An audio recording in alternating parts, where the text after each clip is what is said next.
मेरे कहने का मतलब है, मेरे नहीं, परमेश्वर आपको समझाना चाहते हैं। हर एक इंसान अपने जीवन में अपने अपने कामों के अनुसार काम करता है, भागता है, दौड़ता है, सिर्फ इसलिए कि मैं 2 पल की शांति पाऊं। अपने परिवार, अपने भाई बहन, अपने बच्चों के साथ, अपने ही बच्चों को विदेश भेज देते हैं, अपने ही पोते पोतियों को विदेश भेज देते हैं, और बाद में तरसते हैं मेरा पोता पोती कब आएंगे। मेरे कहने का मतलब है कि जो शांति आपके पास नहीं है, परमेश्वर उस शांति को सदा के लिए आपको देना चाहते हैं। क्या आप लेने के लिए तैयार हैं? क्या आप लेने के लिए तैयार हैं? और जिसके पास परमेश्वर की शांति होती ना, मसीह की शांति, उसके घर में कोई बीमारी, कोई दुख, कोई तकलीफ, प्रॉब्लम, समस्या कभी नहीं होती। आमीन। आप ध्यान से सुने, जब इंसान की शांति आप ढूंढने के लिए भागते हैं, और वो चाहे 2 दिन के लिए मिले, चाहे कोई कर्जा उतर जाए, किसी का कर्जा उतरने के बाद अचानक से शांति मिलती है ना, 10 साल से कर्जा था, उतर गया, आपको शांति मिलती है ना, लेकिन वो सदा के लिए नहीं होती। हो सकता है दोबारा कर्जा आ जाए, हो सकता है कोई और प्रॉब्लम आ जाए। इंसान की शांति पल भर की होती है, और वो दोबारा हो सकता है फिर से गुम हो जाए। परमेश्वर यही बात समझाना चाहते हैं कि मेरे बच्चे, मैं तुझे अपनी शांति देना चाहता हूं। लिखा है, लिखा है, लिखा है, मसीह की शांति। परमेश्वर ने कहा, सुन ले, मसीह की शांति मतलब परमेश्वर की शांति, जिसके लिए तुम एक देह होकर मतलब आज जितने भी लोग यहां बैठे हैं, जितने भी ऑनलाइन जुड़े हैं, आज सबकी आत्मा एक हो चुकी है, आपके शरीर एक हो चुके हैं। अगर आप खुदा के कलाम एक साथ आपके अंदर जा रहा है, एक साथ आपके अंदर जा रहा है कि नहीं? लाखों लोग जो सुन रहे हैं, सबके अंदर एक साथ प्रवेश कर रहा है कि नहीं? यस, इसी बात से समझ जाओ, एक देह होकर। और अगर आप अपने परिवार में बैठे हैं, ध्यान से सुनना, अगर आप अपने परिवार में बैठे हैं और 4-5 लोग हैं, और आप प्रार्थना करते हैं या वचन को पढ़ते हैं, तो एक देह कैसी होगी? जब आपके अंदर प्रेम बनेगा। मतलब आपके परिवार में, आपके रिश्तों में अगर आप प्रेम बनाना चाहते हैं, परमेश्वर आपको प्रेम के साथ, आपके रिश्ते जब प्रेम में बन जाएंगे, सबके मन एक हो जाएंगे, तो उसका क्या मतलब है? एक देह होकर। सुने ध्यान से, जब आपका मन एक होगा, जब आपके अंदर भावना प्रेम जैसी होगी सबके साथ, आपका प्रेम सबके लिए होगा, भावना एक जैसी होगी, तो आपका शरीर भी एक हो जाएगा। बोला हालेलुया। हालेलुया। परमेश्वर ने क्या लिखा? एक देह होकर। अब सुने, जो लोग सदा के लिए शांति को ग्रहण करना चाहते हैं, सुने, मसीह की शांति जिसके लिए, परमेश्वर की शांति जिसके लिए, मसीह की शांति जिसके लिए तुम एक देह होकर बुलाए गए हो। एक देह होकर बुलाए गए हो, मतलब एक देह होकर बुलाने का क्या मतलब है? कि परमेश्वर ने तुम्हें बुलाया कि तुम सब एक देह हो जाओ, एक शरीर बन जाओ। और वो तब बनेगा जब तुम्हारे अंदर प्रेम की भावना होगी और तुम्हारा मन एक हो जाएगा, और तुम एक साथ जब संगति में बैठोगे। आज बैठे कि नहीं? सबका मन एक है कि नहीं? तो आज ये वचन आपके जीवन में पूरा हो रहा है। एक देह होकर बुलाए गए हो, एक देह होकर बुलाए गए हो कि नहीं? जो ऑनलाइन जुड़े हैं, सभी ब्रांच वाले, आप भी एक देह होकर बुलाए गए हो। बोलो आमीन। आमीन। और अगर एक देह होकर बुलाए गए हो, तो परमेश्वर क्या बोल रहे हैं? सुने, मसीह की शांति जिसके लिए तुम एक देह होकर बुलाए भी गए हो, वो शांति तुम्हारे हृदय में राज्य करे, तुम्हारे हृदय में राज्य करे। मेरे पीछे गए, तुम्हारे हृदय में राज्य करे, तुम्हारे हृदय में राज्य करे।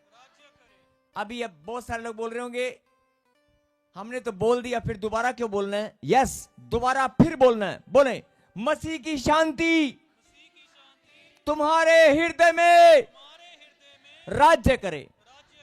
एक बार और बोलना, पूरी तरह समझ में आ जाएगा। मेरे पीछे बोले, मसीह की शांति, परमेश्वर की शांति तुम्हारे हृदय में। अब बोलो, हमारे हृदय में। बोलो, हमारे हृदय में राज्य करे। बोलो आमीन। आमीन। अब सुनो, अभी आपने बोला मसीह की शांति हमारे हृदय में राज्य करे।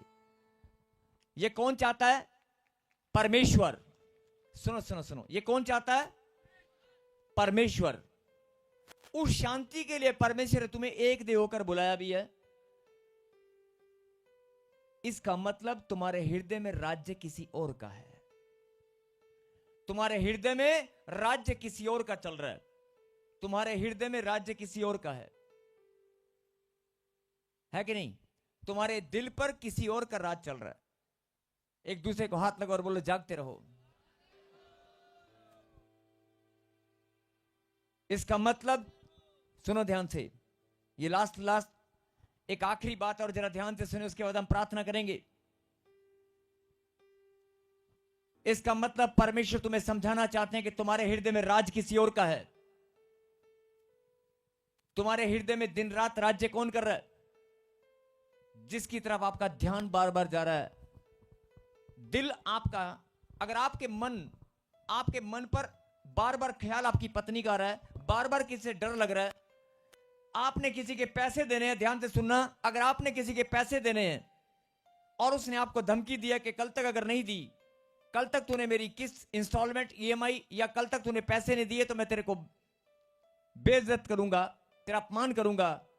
अगर आप 2 मिनट के लिए सोच के देखना, किसी ने आपको ऐसा बोल दिया, तो आप 24 घंटे भी, कल मैं सुबह फिर आऊंगा, आप डर डर कर जी रहे हैं, और आपको पता है कि 11 बजे 12 बजे कल वो आएगा।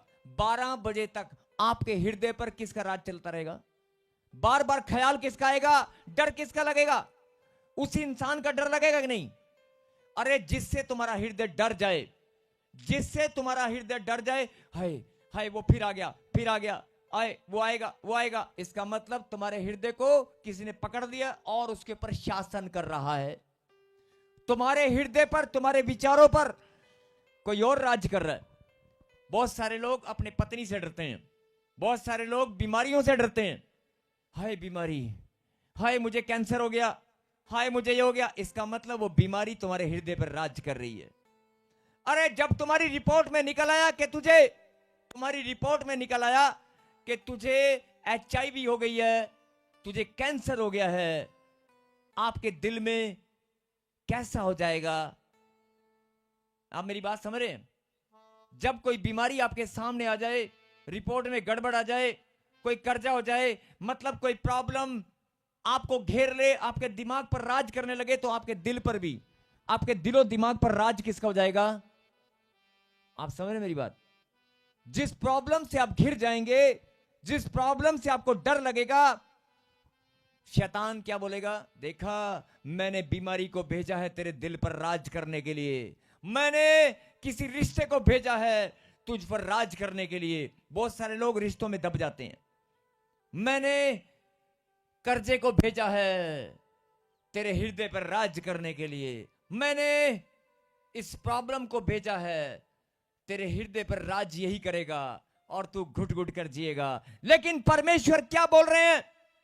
परमेश्वर बोल रहे हैं, नहीं, ये शरीर, देह, प्राणात्मा, हड्डी और मांसपेशियां मेरी रचना है। ये दिल, ये हृदय, ये विचार, ये सब मेरी रचना है। इस पर राज्य मेरा होगा, किसी बीमारी का नहीं, किसी डर का नहीं, किसी प्रॉब्लम का नहीं। इसीलिए परमेश्वर ने वचन आपके पास भेजा है, मसीह की शांति तुम्हारे हृदय में राज्य करे। अब आपको देखना है कि आपके हृदय में राज्य किसका था। अभी वचन को सुनने से पहले आपके हृदय में किसका राज था? वचन को सुनने से पहले आपके हृदय में किसी और का राज्य था। कोई बीमारी का, कोई बांझपन का, कोई अपमान का, हाय मेरा अपमान ना हो जाए, हाय मेरी एलर्जी, हाय मेरी प्रॉब्लम। आपके हृदय में राज्य कोई और कर रहा था, आज उसे निकालना चाहते हैं कि नहीं? यस, शासन परमेश्वर का है। बोलो आमीन। आमीन। जिनको ये बात समझ में आ गई है वो जोरदार ताली बजाकर प्रभु को धन्यवाद दे रहे हैं।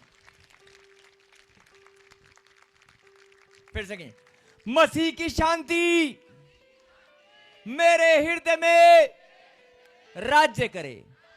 मतलब परमेश्वर तुम्हें ऐसी शांति देना चाहते हैं, ऑनलाइन वालों, सभी ब्रांच वालों, और जो लोग यहां पर बैठे हैं अपने कान खोलो और सुनो।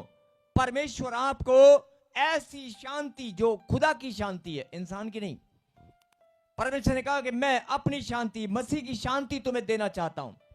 और वो शांति जब तुम्हारे पास आएगी ना, परमेश्वर की, और तुम्हारे हृदय में अगर मसीह की शांति आएगी, परमेश्वर की शांति आएगी, तो राज्य भी उसी का होगा। आमीन।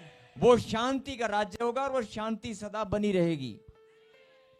फिर से कहें, मसीह की शांति मसीह की शांति मेरे हृदय में राज्य करे। राज्य करे। और यहां पर आगे क्या लिखा है? जब तुम्हारे हृदय में परमेश्वर की शांति आए और वो राज्य करे, तो तुम्हें क्या करना है? आगे लिखा है, केवल धन्यवादी बने रहो। तुम्हें कुछ नहीं करना, तुम्हें सिर्फ धन्यवादी बनना है। तालियों के साथ, दिल की गहराई से, मन की सच्चाई से। हाँ जी, कर सकते हैं, कर सकते हैं। तो फिर बोलो, आज के बाद शैतान का राज्य खत्म हो चुका है। परमेश्वर का राज्य मेरे हृदय में है। मेरे हृदय में परमेश्वर का राज्य है। बोलो आमीन। आमीन। जब आप ऐसे बोलने लगेंगे तो आपके घर से आपके प्रॉब्लम जितनी भी सब डर डर कर भागेगी, डर डर कर। देखना चाहते हो? देखना चाहते हो? जो लोग जादू टोने से परेशान हैं, बीमारियों से परेशान हैं, गांठ गिल्टियों से परेशान हैं, आंख बंद करें और बोल दें, मेरे हृदय में, मेरे शरीर में परमेश्वर का राज्य आ चुका है। मैं बहुत आनंदित हूं। सबको जय मसीह की। मैं जतिन बब्बर और आप देख रहे हैं मसीह परिवार चैनल। जैसे कि आप सब जानते हैं कि मैं इस चैनल पे प्रभु के अलग अलग दासों की वीडियोस डालता हूं। तो अगर आपको हमारा चैनल अच्छा लगता है तो आप इस चैनल को ज़्यादा से ज़्यादा सब्सक्राइब जरूर करें, ताकि आप प्रभु के वचन को सुन सके। वीडियोस को ज़्यादा से ज़्यादा शेयर करें, ताकि जिन लोगों तक वचन नहीं पहुंचा उन तक भी वचन पहुंच सके। सबको जय मसीह की। एक बार मैं आपसे दोबारा कहूँगा कि इस चैनल को सब्सक्राइब जरूर करें और वीडियोस को ज़्यादा से ज़्यादा शेयर करें। जय मसीह की।